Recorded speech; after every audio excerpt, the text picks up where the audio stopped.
Hello my dear friends, welcome to our YouTube channel Edu for exam. तो चलिए आज मैं हाजिर हूं और बहुत बच्चे कह रहे थे सर प्रथम पाली के जो क्वेश्चन शेष थे जिनका मैंने एनालिसिस नहीं कराया था पहले वीडियो में, आप उनका भी एनालिसिस करा दीजिए, उनका भी उत्तर बता दीजिए।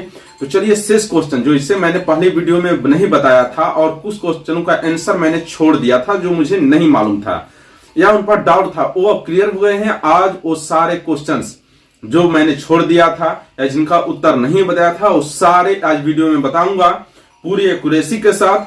तो आप मिला लीजिएगा और तब अपना बताइएगा मेरिट कितना जा रहा है, जिससे आप संतुष्ट हो जाए और मेंस की तैयारी में जुट जाएं। तो चलिए नजर डालते हैं 26 दिसंबर 2021 के दरोगा के प्रथम पाली में पूछे गए प्रश्नों पर और उनके उत्तर पर। देखिए जो प्रश्न मैंने छोड़ा था सारे उत्तर बता रहा हूं, पूरा ऑथेंटिक उत्तर। ध्यान दीजिए, यहां समझते हैं। किरचॉफ का धारा नियम संरक्षण पर आधारित है, ऐसे प्रश्न दिया था। फिर दिया था जबकि किरचॉफ का वोल्टेज नियम संरक्षण पर आधारित है। तो ध्यान दीजिए, किरचॉफ का धारा नियम आवेश संरक्षण पर आधारित है और वोल्टेज नियम ऊर्जा संरक्षण पर आधारित है। किरचॉफ का धारा नियम आवेश संरक्षण पर, यानी यहां जो प्रश्न भरा जाएगा, यहां भरा जाएगा आवेश। जो किरचॉफ का वोल्टेज नियम है ये ऊर्जा संरक्षण पर आधारित है। इसका सही ऑप्शन होगा आवेश ऊर्जा, जो उसमें था सी। जिस बच्चे ने आवेश और ऊर्जा चुना है उनका उत्तर सही है। जिन बच्चों ने आवेश और ऊर्जा चुना है उनका उत्तर सही है।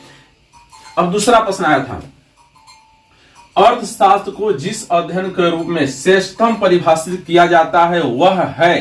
तो ध्यान दीजिए, इसमें दो ऑप्शन थे, ए और सी पर है, पर मैं समझता हूं कुछ विशेषज्ञ जो मेरे मित्र में बता रहे थे नहीं ये ही सही होगा।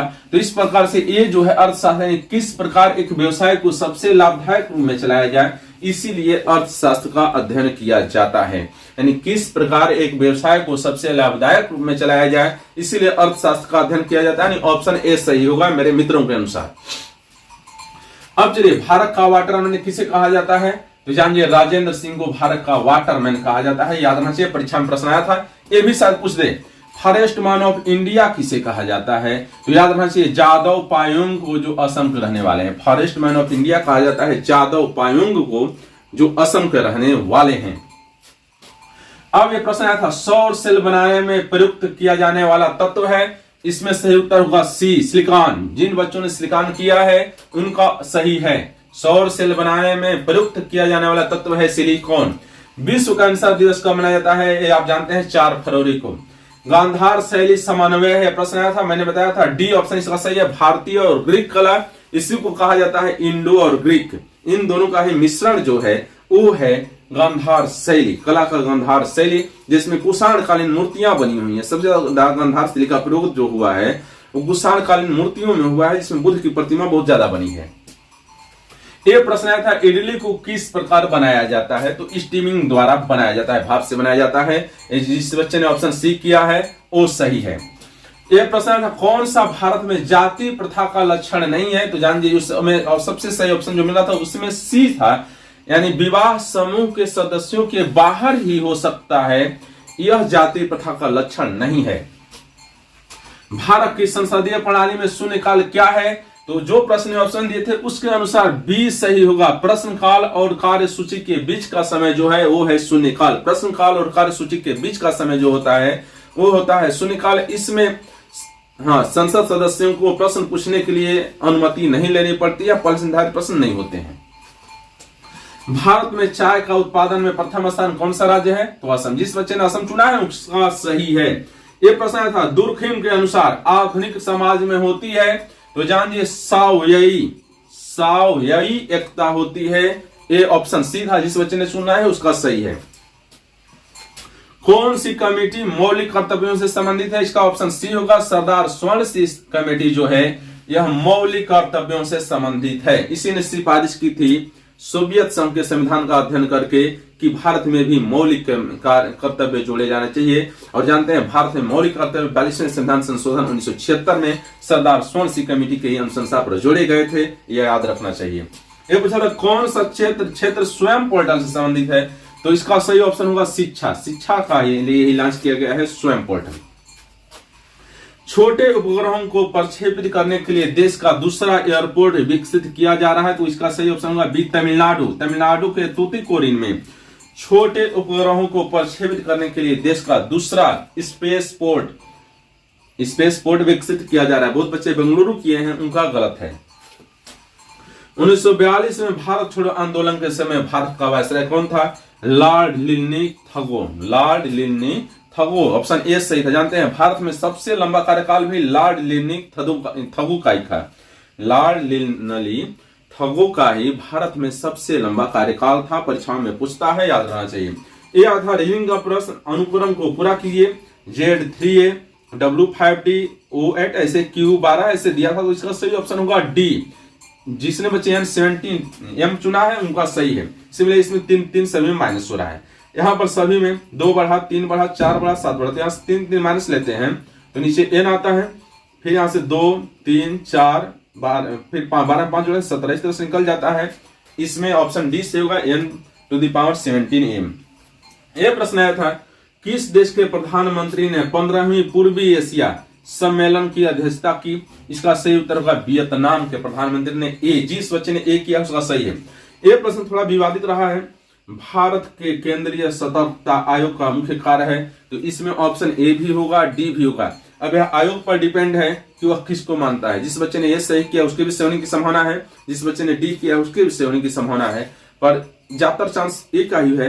तो यह आयोग पर डिपेंड है वो किसे सही मानता है। चलिए नेक्स्ट प्रश्न मैंने डालते हैं जो मैंने उस वीडियो में नहीं बताया था। जिन बच्चों को शेष वीडियो देखनी हो तो मेरी क्लास में फर्स्ट क्लास में पड़ी हुई है 50 टॉप 50 वीडियो जो दरगाह परीक्षा की प्रथम पाली में आई है, उसे देख लेंगे। और प्ले लिस्ट में सेकंड पाली की भी वीडियो पड़ी हुई है, सारे प्रश्नों का उत्तर दिया गया है, उसे भी आप देख लीजिए, अपना एनालिसिस कर लीजिए कितना कट ऑफ जा रहा है, कितना मेरा आ रहा है। चलिए डालते हैं नए प्रश्नों पर। प्रश्न आया था, दूध में उपस्थित शर्करा है लैक्टोज। जानते हैं दूध में लैक्टोज पाया जाता है। जिस बच्चे ने ऑप्शन सी किया है उसका सही है। ये बड़ा प्रश्न आया था, पुरुषों के चक्का डिस्कस का वजन होता है। इसका सही ऑप्शन है बी 2 kg। पुरुषों के चक्का डिस्कस का वजन होता है 2 kg। तो महिलाओं का इससे ज्यादा 1 kg। याद रखना, महिलाओं का चक्का डिस्कस का वजन होता है 1 kg, पुरुषों के चक्का डिस्कस का वजन होता है 2 kg। एक प्रश्न आया था इकोनॉमी से, निजी क्षेत्र में लघु व मध्यम उद्योगों के विकास हेतु औद्योगिक साख व निवेश निगम का प्रयोजन करता था। तो याद रखना चाहिए विश्व बैंक। इसका सही ऑप्शन होगा सी विश्व बैंक। ये दो बातें ध्यान देनी है। आर्सेनिक जब ज्यादा हो जाता है तो ब्लैक फुट बीमारी होती है, कैडमियम ज्यादा होता है तो उटाई बीमारी हो जाती है।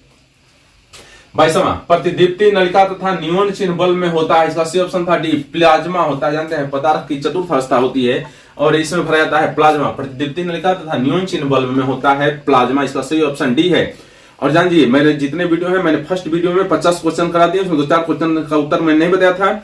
आज के वीडियो में सारे बता दे रहा हूं, तो आप दोनों वीडियो देख लीजिए और अपना ऑप्शन मिला लीजिएगा और तब अपना मिले कितना सही हो रहा है और अपना मेरिट जांच लीजिए और मिनट्स की तैयारी में जुड़ जाइए। मैंने सब ऑथेंटिक उत्तर बताए हैं और जो भी उत्तर डाउट है उसे मैं सुधार दे रहा हूं।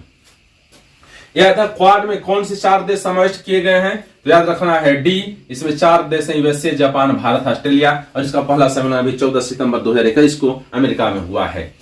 अब चलते हैं, अपूर्वा चंदेला का संबंध किस खेल से? याद रखना है निशानेबाजी। जिस बच्चे ने ऑप्शन सी किया उसका सही है निशानेबाजी। कौन सा मंत्रालय खेल पुरस्कार के सम्मान से जुड़ा है? याद रखना है बी। इसका सही ऑप्शन होगा बी युवा मामलों और खेल मंत्रालय जो है खेल पुरस्कार के सम्मान से जुड़ा है। भारत का सक्रिय ज्वालामुखी कौन सा है? कोई एक द्वीप है, पूछा था, बैरन आइलैंड द्वीप है। बैरन आइलैंड द्वीप है जो ग्रेट निकोबार में स्थित है। इसका सही ऑप्शन सी होगा। यह प्रश्न मैंने पहले में छोड़ दिया था, इसका उत्तर मिल गया है। एलर्जन के प्रति सबसे प्रचुर मात्रा में बनने वाली प्रतिरक्षियां कौन सी हैं? तो इसका सही उत्तर होगा ए IgE इम्यूनोग्लोबुमिन ई। एक प्रश्न आया था, एक मेट्रो ट्रेन एक स्टेशन से हर 30 मिनट पर छूटती है। इसका सही ऑप्शन सी था 9:50। जिस बच्चे ने पढ़ा होगा पूरा सवाल तो इसका सही उत्तर है 9:50। जिस बच्चे ने किया उसका सही है। ये पूछा था, किस संस्थान ने इसरो के उपयोग के लिए C-32LH2 क्रायोजेनिक प्रोपेलेंट टैंक को विकसित किया? इसका सही उत्तर है सी हाल, हिंदुस्तान एरोनॉटिक्स लिमिटेड। वहां हाल नहीं दिया था, वहां दिया था हिंदुस्तान एरोनॉटिक्स लिमिटेड, यानी उसे संक्षेप में कहते हैं हाल। ये हाल ने विकसित किया है। यदि आप चाहते हैं तो यहाँ एच से भी पकड़ लेते हैं, या हाल आ रहा है हिंदुस्तान, तो सही ऑप्शन था सी। ऐसे पकड़ा जाता है, परीक्षा में याद ना हो तो थोड़ा सोचिए। यह प्रश्न मिल गया है, मैंने पहले वीडियो में छोड़ा था। एंकर शब्दावली का प्रयोग किस खेल में किया जाता है? रिले रेस में। इसका सही ऑप्शन था बी। जिस बच्चे ने बी किया उसका सही है। एंकर शब्दावली का प्रयोग किया जाता है रिले रेस में। अब चलते हैं सबसे तेज हिमीकरण विधि, जिसमें तरल नाइट्रोजन और कार्बन डाइऑक्साइड का प्रयोग किया जाता है, वह कहलाती है ब्लास्ट फ्रीजिंग। वह कहलाती है ब्लास्ट फ्रीजिंग। ये पूछा था कर्क रेखा भारत के किन राज्यों से गुजरती है? 4 ऑप्शन दिया था, उसमें ऑप्शन बी सही था, गुजरात, झारखंड और त्रिपुरा। जिस बच्चे ने बी ऑप्शन चुना है उसका सही है। जानते हैं कर्क रेखा भारत किन राज्यों से गुजरती है? कोई बताए बच्चा?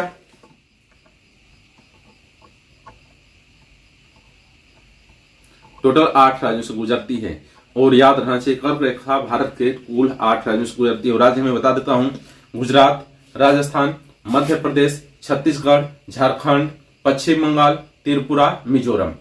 ये 8 राज्यों से। तो 8 राज्यों ने दिया था, इसमें 3 राज्य याद रखना है। ये आए थे ऑप्शन में, ए सही होगा। यह आया था फिलिप स्पेट नामक अंग्रेज को सजा हुई थी किस षड्यंत्र केस में? मेरठ षड्यंत्र केस में। मेरठ षड्यंत्र केस में हुई थी। जिस बच्चे ने ऑप्शन ए किया उसका सही है।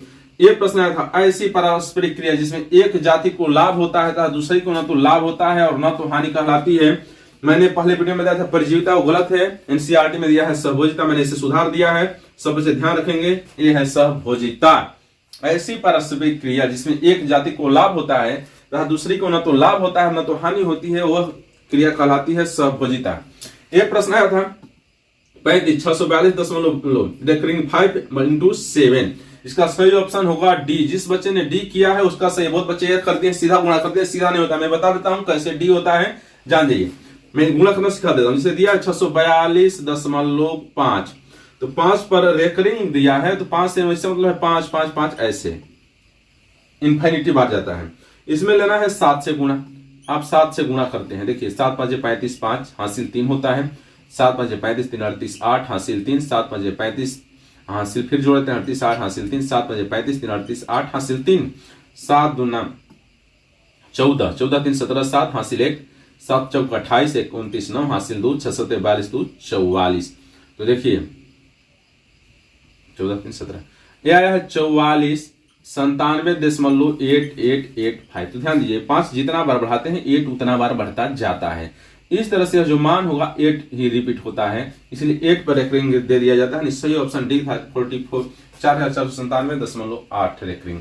जिस बच्चे ने डी किया है वो सही। ऐसे बनाना था सीधा। बहुत बच्चे इसमें सीधा गुणा कर दिए, 7 5 35 वही ऑप्शन कर दिए थे, वो गलत है। ऐसे किया जाता है। यह प्रश्न है, साहित्य का नोबेल पुरस्कार 2021 किसे मिला था? तो ध्यान दीजिए अब्दुल रज्जाक गुर्राह को मिला है, जो तंजानिया के उपन्यासकार हैं। और इनके प्रसिद्ध उपन्यास है पैराडाइज। परीक्षा में पूछेगा, ध्यान रखना आने वाली परीक्षा में।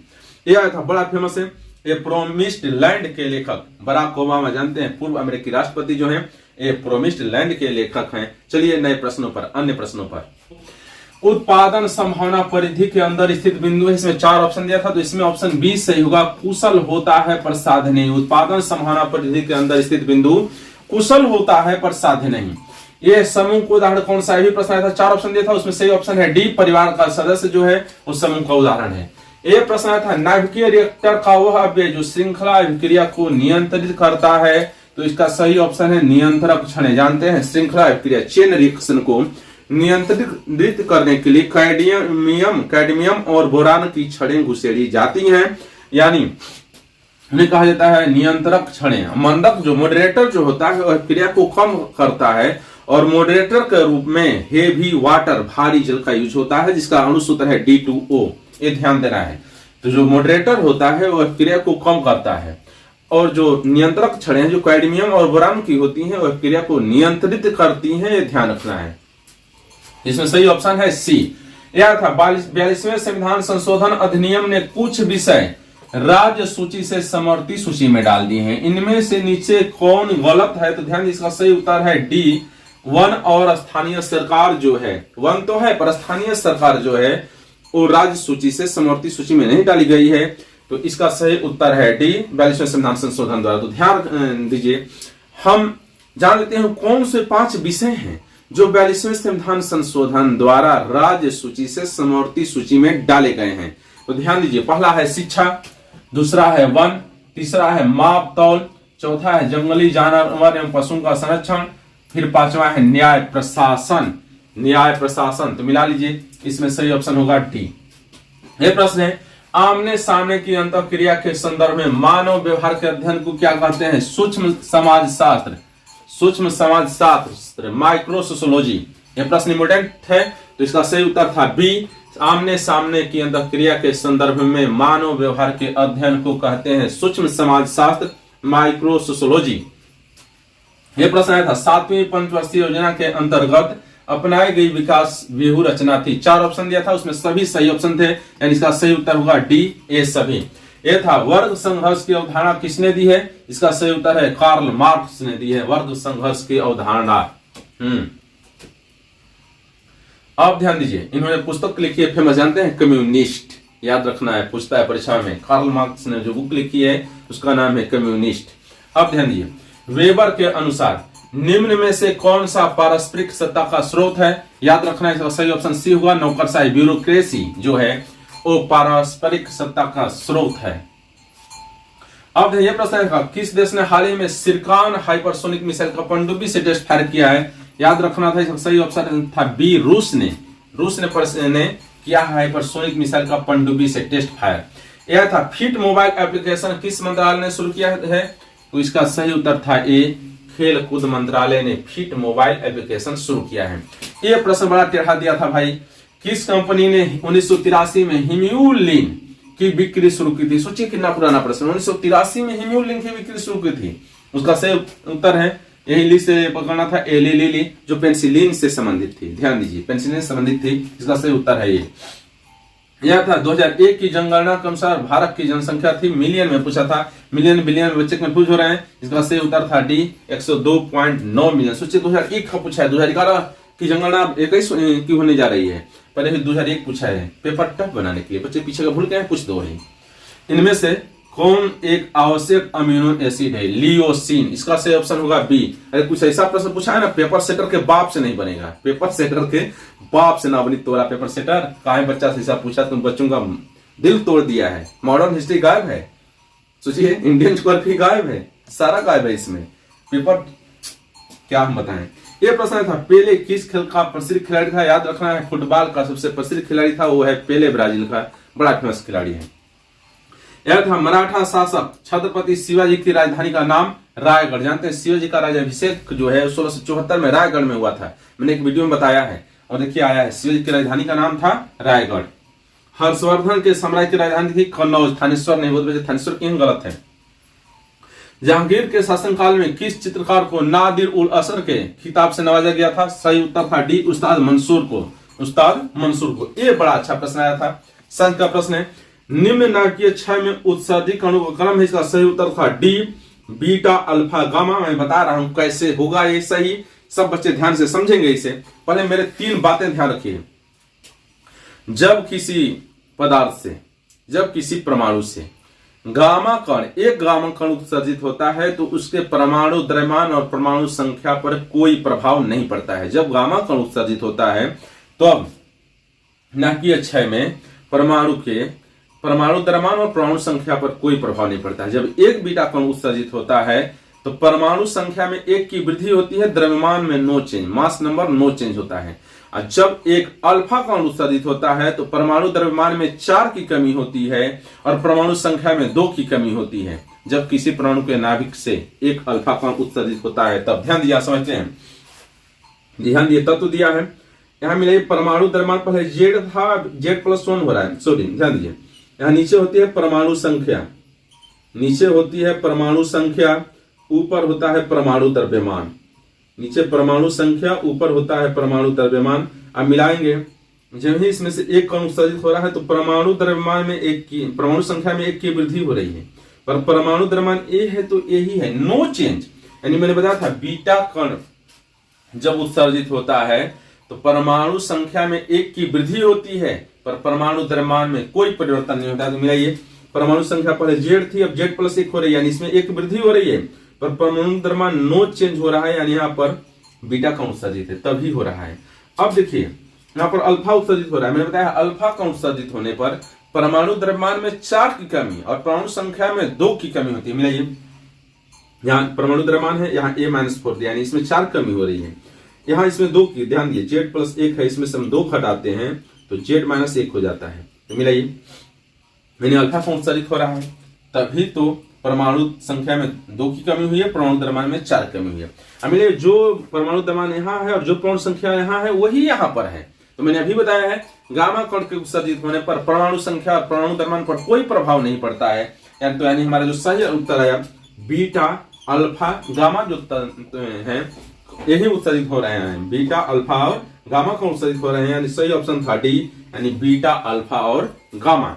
तो मुझे समझता हूं मेरे इस क्वेश्चन वीडियो में 55 क्वेश्चन और पहले वीडियो में 50 क्वेश्चन है, जिसमें से 2-4 क्वेश्चन मैंने छोड़ दिया था। उस सारे 100 क्वेश्चन का प्रथम पाली का एनालिसिस करा दिया हूं। आप अपना दोनों वीडियो देख लीजिए, अपना ऑप्शन मिला लीजिए और देखिए कितना मेरा आ रहा है। उसी के आसपास 2-4 नंबर इधर या उधर आएगा और तब आप संतुष्ट हो जाए और तैयारी में जुड़ जाइए।